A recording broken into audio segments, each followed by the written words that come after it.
Pak Mahmud boleh tahu nggak utang awalnya berapa Pak totalnya? Totalnya 10,6 M ya. 10,6 miliar. Ya 10,6 miliar. Dapat Unlogic 2 bulan ini berturut-turut clear. Oke. Udah mengurangi 2,5 M. Berkurang 2,5 miliar dalam waktu kurang lebih 2 bulan ini. Boleh diceritakan nggak Pak itu gimana? Kok bisa gitu Pak? Pertama,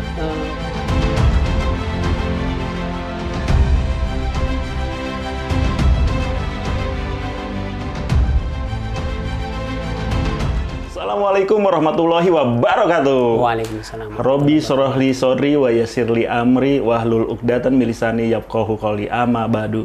Alhamdulillahirabbil alamin. Sahabat pengusaha dan warga MTR yang dirahmati Allah dimanapun berada, alhamdulillah kita berjumpa kembali dalam acara podcast Lunas Utang Miliaran. Nah, alhamdulillah nih, hari ini sangat istimewa. Kenapa? Karena saya kedatangan seorang tamu warga MTR. Beliau berasal dari Tangerang Selatan, namanya Pak Mahmud. Beliau ini pengusaha alat tulis kantor, termasuk stationery dan sebagainya. Nah, saya dapat informasi bahwasanya beliau mendapatkan Unlogic. Insya Allah, alhamdulillah ya. Nah, bagaimana ceritanya? Insya Allah ini sangat menarik. Kita langsung aja dengan beliau, kita berkenalan. Kita coba ngobrol dengan beliau secara langsung ya. Baik. Halo, Assalamualaikum warahmatullahi wabarakatuh, Pak Mahmud. Waalaikumsalam warahmatullahi wabarakatuh. Alhamdulillah. Gimana Bapak kabarnya sekarang? Alhamdulillah, luar biasa.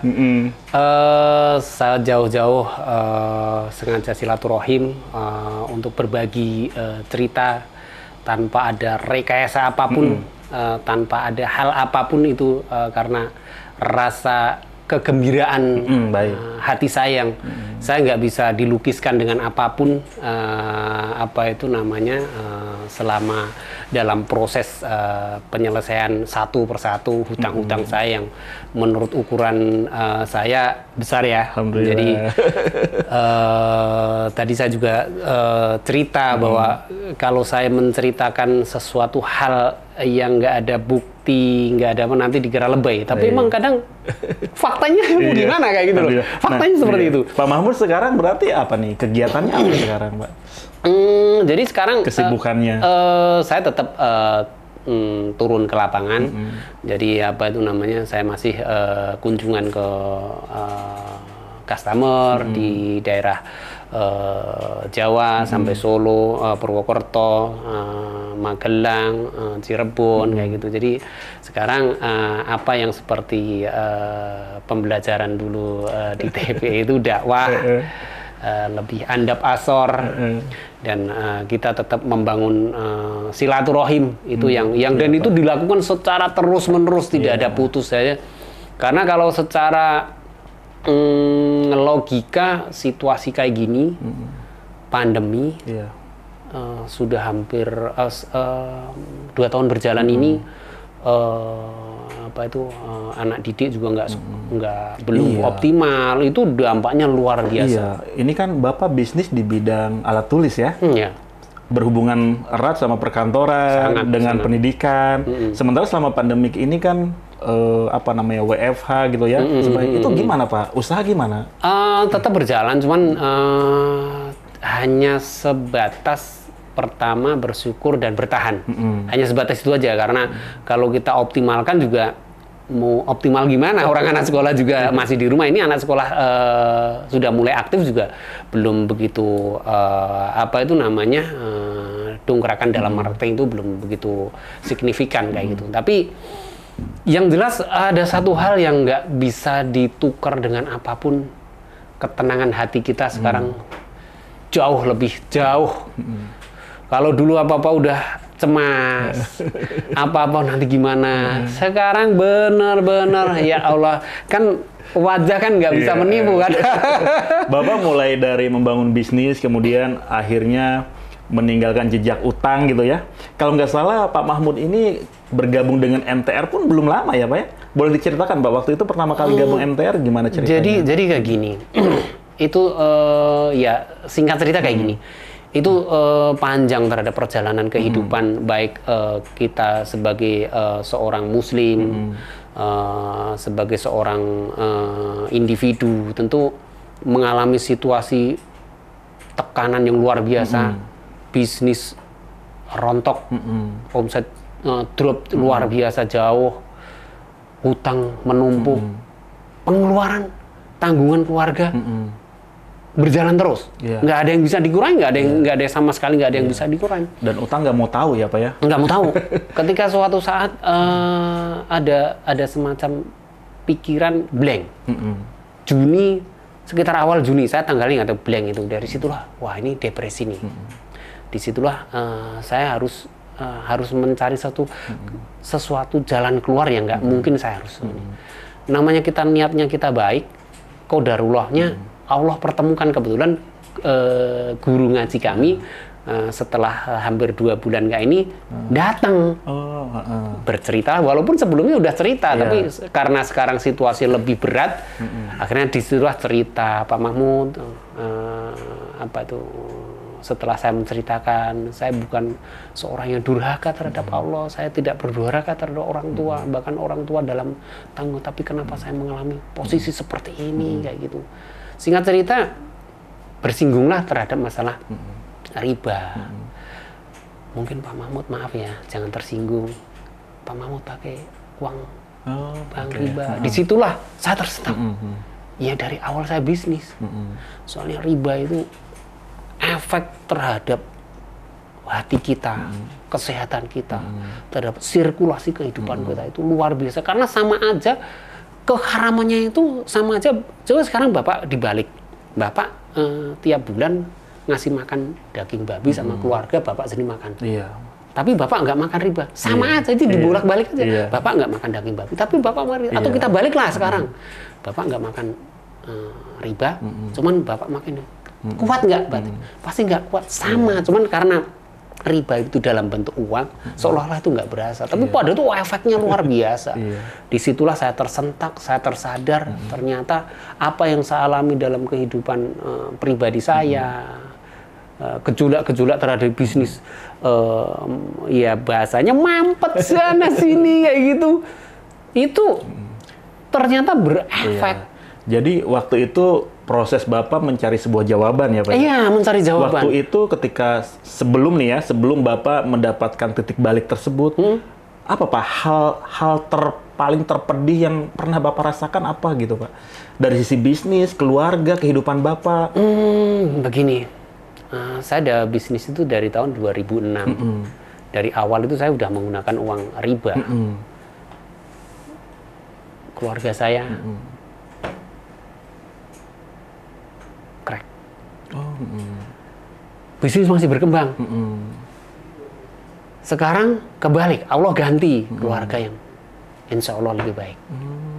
Tapi bisnis giliran gantian dibalik. Jadi dari situ saya bermusahabah diri, introspeksi. Pasti ada sesuatu yang nggak beres. Apapun alasannya pasti ada yang nggak beres di dalam diri saya, itu pasti ada yang nggak beres. Cuman aku selama setahun pandemi itu saya introspeksi apa ya ini. Ternyata Allah ngasih jawaban lewat itu. Ya, saya luar biasa. Saya setiap orang yang ketemu dengan saya membahas masalah bisnis, saya akan cerita begini. Saya secara bisnis memang minus. Tapi Allah menyelamatkan saya dari sisi spiritual karena saya dipahamkan tentang bagaimana resiko hutang plus riba, bagaimana kotornya riba, dan itu akan berakibat luar biasa baik terhadap kehidupan kita maupun nanti setelah yaumil akhir. Iya, betul. Kayak gitu. Iya. Berarti sempat jatuh bangun ya, Pak ya? Dan malah sampai berefek ke keluarga. Ya, berefek ke keluarga kayak gitu. Tapi ya itu tadi sekarang selama setahun itu saya cuma introspeksi sampai pas sholat itu hampir kayak orang ngobrol. Ya Allah, apa salahnya sih, tunjukkan apa yang nggak beresin dalam diri saya kok sampai kayak gitu. 2 minggu kali itu puasa itu. Saya sampai apa salahnya, tunjukkan apa yang nggak beres dalam diri saya itu apa yang gini. Ya akhirnya jawabannya ya Allah, alhamdulillah. Sampai akhirnya Bapak ketemu Ustadz Bapak ya. Kebetulan guru ngaji Bang Yudi sama Bang Hidayat juga kayak gitu, sama Bang David juga. Dan di situ dibahas mengenai riba dan mulailah tersadar ya. Sampai akhirnya setelah itu apa yang Bapak lakukan? Sampai akhirnya kenal dengan MTR, Pak? Jadi begitu saya dipertemukan dengan silaturahim ke Bang Yudi sama Bang Hidayat. Langsung ke beliau. Begitu ketemu kenal juga enggak, sambutannya luar biasa. Baru pertama kali. Itu luar biasa. Dari situ cerita kesana kesini. Jadi udah kayak orang udah ketemu sudah berapa kali kayak gitu. Jadi ini sesuatu yang lain ini biasanya orang ini jaga jarak terus agak gimana gitu bener-bener care bener itu jadi ngobrol panjang lebar sih akhirnya waktu itu mendekati PPKM ya PPKM Juli itu tapi waktu itu masih agak lumayan ketat mau keluar kota mau naik pesawat segala macam akhirnya saya putuskan untuk saya ikut TBE ke Jambi ke Bengkulu itu yang event pertama. Event pertama. Bapak jauh-jauh nih dari Tangerang ya, Tangerang Selatan ke Bengkulu. Ke Bengkulu. Ikut TBE ya. TBE. Apa Pak motivasinya yang terkuat dalam diri Bapak sampai bela-belain datang ke Bengkulu gitu Pak? Jadi begini, ketika kita orang Muslim, ketika seseorang sudah ada pemberi pernyataan kita harus sambut. Karena ketika kalau kita nggak menyambut sebuah pernyataan itu, aku masih ingat takutnya hati kita dikunci. Jadi kita nggak tahu lagi apa itu pernyataan, apa itu kebenaran, apa itu udah nggak tahu lagi. Jadi ketika ada seorang yang soleh, menurut ukuran saya seorang guru ngasih sudah ada pemberi peringatan, ya saya harus sambut. Kadang orang abai, sudah ada yang ngasih tahu, tapi udahlah. Padahal saya nggak boleh kayak gitu. Karena dari satu pintu itulah semuanya terbuka. Semuanya terbuka dari satu pintu di TBE itu semua kepemahaman tentang. Artinya Bapak memang sudah ada dorongan ya dalam hati. Sudah ada dorongan. Bahwasanya fokus tujuan Bapak ingin keluar dari masalah utang. Iya.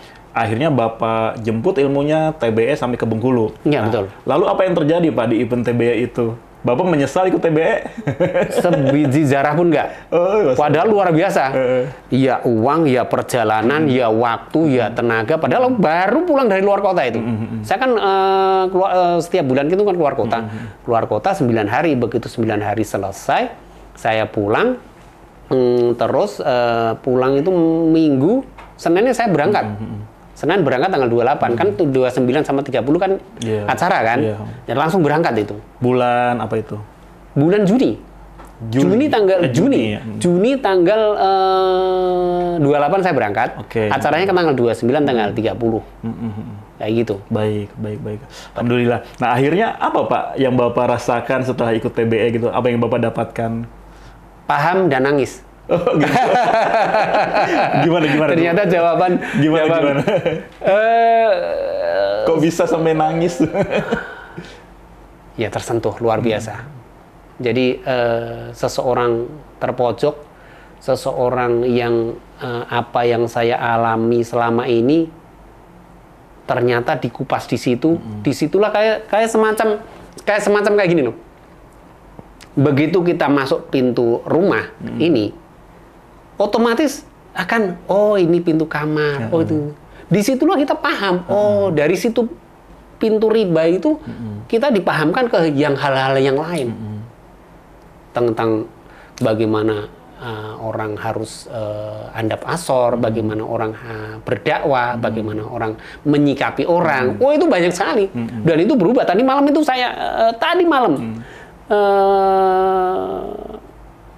saya manggil istri saya Beb. Jujur aja Beb. Objektif ya, jangan tendensi hanya karena nggak enak karena suaminya. Jujur aja, harus jujur nih. Nilainya harus jujur. Ada perubahan nggak terhadap Papa? Emang kamu nggak nyadar? Sekarang Papa udah luar biasa. Nggak pernah marah, nggak pernah bentak-bentak lagi. Berbeda dan sebelumnya? Sebelumnya kayak gimana Pak? Saya itu kan ya buka giro acara tiap minggu itu kan pasti ada buka giro, buka ini ya. Itu asal kurang itu ada udah itu temperamen tetap jauh. Sekarang itu karena posisi saya walaupun utang belum selesai, tapi saya menganggap itu udah clear. Saya menganggap itu udah clear. Jadi kayak nggak ada beban aja, santai aja. Santai aja, bener-bener jauh aja. Jauh berbeda dengan sebelumnya ya Pak ya? Makanya kalau saya tadi itu di bawah saya cerita. Ini kalau saya cerita dengan orang yang nggak di MTR, pasti dikira lebay. Tapi saya bukti-bukti itu otentik. Bagaimana saya berkomunikasi, bagaimana itu. Saya simpen semua file-file WA itu saya simpen semua supaya nanti itu bahwa kita nggak cuman ngomong doang, nggak cuman sekedar dikira lebay, dikira ngarang cerita. Masya Allah, demi Allah, benar-benar original. Iya. Dalam artian setelah ikut TBE berarti Bapak benar-benar menemukan jawaban apa yang selama ini Bapak cari dan butuhkan ya? Sangat betul, Pak. Iya. Sangat benar sekali. Jadi jawaban yang bahkan saya bilang tadi pertengahan puasa sampai kayak protes sama Allah. Apa salahnya sih nunjukin apa yang nggak beres dalam diri saya itu? Sampai sekurang ajar kayak gitu. Saking pasti ada yang nggak beres ini. Pasti terjadi siklus sesuatu hal yang entah itu gejolak, sandungan, pasti ada. Pokoknya kalau badan kita itu meriang, mau bilang olahraga udah full, minum, pasti ada yang nggak beres. Judulnya itu aja. Hidup juga kayak gitu. Kalau hidup bermasalah, pasti ada sesuatu yang bermasalah. Ya. Allahu Akbar, alhamdulillah. Bagi saya Allah selamatkan aku. Iya. Ya, bahkan itu baru TBE ya, tapi udah begitu enteng rasanya gitu ya. Saya sudah nggak bisa ceritain lagi deh. Saya nggak bisa ceritain lagi rasa itu. Enjoy banget, sudah kayak walaupun hutang belum selesai, tapi ya udah beban itu udah tinggal 10%. Tinggal wajar kalau orang nggak ada beban malah mungkin tapi udah. Satu hal yang nggak bisa dinilai dari kehidupan adalah ketenangan, kebahagiaan, beban.